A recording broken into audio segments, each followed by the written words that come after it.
नमस्कार, मानस मिश्रा वाली news nation में आप सभी का बहुत बहुत स्वागत करता हूं। एक हत्या जिसने पूरे गाजियाबाद में तो हत्या हुई खोड़ा में, लेकिन पूरे उत्तर प्रदेश और पूरे देश को हिला दिया। लेकिन उसके बाद, इस हत्या होने के बाद आम आदमी जब कहीं रोष था, गुस्सा था, लेकिन उसी बीच योगी आदित्यनाथ ने अपने यूपी पुलिस को आदेश दिया और यूपी पुलिस ने उस अरशद को ठोक दिया महज 24 घंटे के भीतर। और उसके बाद उसके घर पर बुलडोजर चस्पा दिया गया और साथ ही पूरे खोड़ा एरिया में जो हालात आज तक बद से बदतर थे, ये लोग पाकिस्तान बना चुके थे, उस एरिया में पुलिस का एक्शन शुरू हुआ है।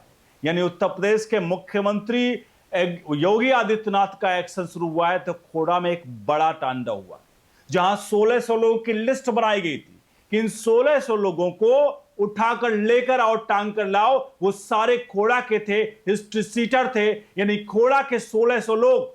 अब सोचिए एक एरिया में जहां एक खास समुदाय की बस्ती है, उस खास समुदाय में 1600 लोग हिस्ट्री सीटर। और ऐसे में जब ये पूरा तांडव होता है तो खोड़ा का में जो गाजियाबाद का जो थाना है, उस थाने में जो विजुअल्स और जो तस्वीरें आती हैं वो हमें और आपको अचंभित करती हैं। और वो एक तरह से हमें और आपको गर्वान्वित करती है कि आज के उत्तर प्रदेश की योगी आदित्यनाथ की सरकार कैसे जो अपराधी हैं उनका हालात बद से बदतर कर रही है। और वो किस तरह से 250 लोगों का सरेंडर, एक साथ सामूहिक सरेंडर, आपको जिसकी तस्वीरें आई हैं उसकी तरफ लिए चलते हैं। अनुरोध करेंगे वीडियो के कमेंट बॉक्स में अपनी राय प्रतिक्रिया जरूर दीजिएगा और वीडियो को लाइक शेयर जरूर करेगा। सीधे हम आपको बताते हैं पूरी घटनाक्रम और आखिरकार 250 लोग जो सरेंडर करने आए वो आखिरकार कह क्या रहे थे। आपको बता दें, 250 लोग सरेंडर करने आए हैं, वो लोग अपने साथ तख्ती लेकर आए थे हाथ में यूं, और 250 की भीड़ जो एक साथ सरेंडर करने आए थे, 1600 अपराधी। अब सोचिए, आपको लगता है, आपसे सवाल एक पूछूं कि आपका कोई गांव है, आपका कोई कस्बा है कि आपके गांव में, क्योंकि ये तो एक छोटा सा एरिया है खोड़ा का, कोई शहर नहीं पूरा बसा हुआ है। मान लीजिए एक आपका छोटा सा कस्बा है और वहां की आबादी मान लीजिए अमूमन 5 या 10,000 लोग की हो, तो 10,000 लोगों की आबादी में क्या आपको लगता है कि 1600 हिस्ट्री सीटर निकलेंगे? खोड़ा एरिया में 1600 हिस्ट्री सीटर, जब उनको लेकर के पुलिस एक्शन में आई तो पता चला साहब कि मदरसे अवैध हैं। मदरसों की लिस्ट आई तो मदरसे अवैध दिखने लगे, और मदरसे ऐसे थे जहां से क्या क्या तकरीरें दी जाती थी। ये आखिरकार खोड़ा का पूरा कच्चा चिट्ठा सामने आ गया।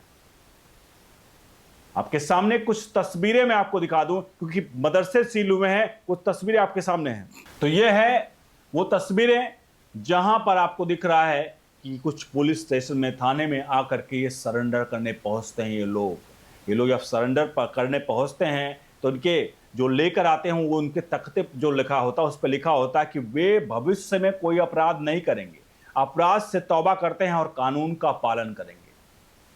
सवाल यहां पर यही है कि आखिरकार ये लोग ऐसा करते क्यों हैं? और आखिरकार जब ये लोग ऐसा करते हैं तो जब कैमरा, माइक, लोग जाते हैं वहां, पूछते हैं कि भाई इसके बारे में आखिरकार आप क्या कहेंगे?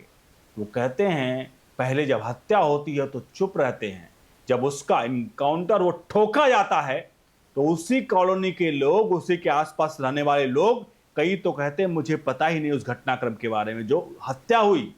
शुरुआत में वो कहते हैं मुझे उस हत्या के बारे में नहीं पता है, लेकिन जब उसी अरशद का एनकाउंटर होता है, सूर्या की हत्या के बारे में 100 मीटर रहने वाले मौलाना को नहीं पता, लेकिन जब उसी अरशद की हत्या होती है तो उसी हत्या का मतलब इनकाउंटर होता है, तो उस इनकाउंटर पर कहते हैं पुलिस ने गलत किया। 100 मीटर पहले हुई हत्या पर नहीं जानते, लेकिन इनकाउंटर पर जानते हैं। यह है खास समुदाय का पैटर्न, क्यों रहते हिंदुस्तान में हैं, लेकिन पता चलता है कि अभी हालिया में हमारे एक रिपोर्टर पहुंचते हैं, हम लोग पूछने पहुंचते हैं लोगों के फील्ड में, हम पूछते हैं असद की घटना के बारे में आपको कुछ पता है, जो सूर्या की हत्या किया था इसने? तो खास समुदाय के लोग कहते हैं कि नहीं मुझे तो नहीं पता इस बारे में, मुझे पता नहीं होता इसके बारे में, मैं इतना जानकारी नहीं रखता, इस पर इंटरेस्ट नहीं रखता हूँ इन चीज़ों पर, पॉलिटिक्स में, इस सब में। लेकिन वहीं जब सवाल पूछा जाता है कि ईरान का जो युद्ध हुआ है उस पर आप क्या कहेंगे, तो कहते हैं वो तो बहुत गलत हुआ, ऐसा नहीं होना चाहिए था, ईरान के साथ जो हुआ गलत हुआ। अरे अपने पड़ोस की चीजें नहीं पता है, अपने देश की चीजें नहीं पता है, लेकिन जब पाकिस्तान, अफगानिस्तान, बांग्लादेश में जो कुछ हो रहा है वहां इनको पता होता है। यहां से हजारों मील दूर ईरान में क्या हो रहा है इनको पता है, उसके लिए इनको दर्द है। लेकिन यहां पर अपने पड़ोस में 100 मीटर पे एक हिंदू नाबालिग बच्चे की गला रेत कर हत्या करता है, उसको लेकर के कहते हैं कि भैया ये चीज जो है वो गलत है। मतलब ये उस पर वो कुछ नहीं बोलते, लेकिन वहीं जब इनकाउंटर होता है तो वो कहते हैं ये जो चीज है वो इनकाउंटर गलत है, क्योंकि न्यायपालिका और कानून के सिस्टम से चलना चाहिए। आपसे एक सवाल है, सवाल का जवाब दीजिए। क्या योगी आदित्यनाथ की पुलिस ने एनकाउंटर में जो ढेर किया है असद को, सूर्या के हत्या के मामले में अगर बात करें, तो आपको लगता है क्या वो सही है या नहीं है, या उसको कानूनी तरीके से ले जाना चाहिए था? क्योंकि इस असद की एक वीडियो भी आई है रात की, जहां असद वीडियो बना करके आप इंस्टाग्राम, क्योंकि बहुत सारे सोशल मीडिया पर आई हैं, वहां पर अपलोड करते हुए कहता है देख तेरे भाई ने एक को उड़ा दिया है, मतलब एक को खात्मा कर दिया है, अब तेरा भाई जा रहा है जेल, इस भाई का सपोर्ट करना सभी, ये कहकर वो वीडियो डालता है। आपको लगता है कि वो हीरो नहीं बनना चाह रहा था, और आज मरने के बाद भी उसको हीरो बनाया जा रहा है? किसी की गला रेत कर हत्या करना और उसके बाद कुछ खास समुदाय के लोग उसे हीरो बना रहे हैं। उसको ये नहीं कहते कि भाई उसका बाप उसको वो कर रहा था, बाप उसको कहीं ना कहीं माइंड वॉश किया था कि उसकी हत्या करने के लिए, और आज वहां के पड़ोसी कह रहे हैं कि ये जो है एनकाउंटर गलत हुआ, हत्या पर सबकी जुबान से नहीं हुई थी। इस पूरे प्रकरण पर आपकी क्या राय है? आपको लगता नहीं कि इस प्रकरण पर जिस प्रकार से एक खास समुदाय इसको लेता है, क्या देश की स्थिति ऐसी आ गई है कि अगर बीजेपी आज सत्ता में ना रहे तो शायद इसके हालात तालिबान और बांग्लादेश से बदतर हो जाए, और शायद हिंदुओं की स्थिति, जो अपने आप को हिंदू कहते हैं कि भैया हम तो 100 करोड़ 110 करोड़ है, वो स्थिति सिर्फ काउंट नंबर्स में रह जाएगी। क्योंकि योगी आदित्यनाथ और नरेंद्र मोदी ने जो देश को दिया है, मुझे लगता नहीं कि उस देश को अब तक कांग्रेस जिस तरह से चल रही थी वो चला पाती। फिलहाल उत्तर प्रदेश के मुख्यमंत्री योगी आदित्यनाथ के इस फैसले को कैसे देखते हैं? फिलहाल 1600 में से 250 लोगों ने सरेंडर किया थाने में जाकर के, थाने में।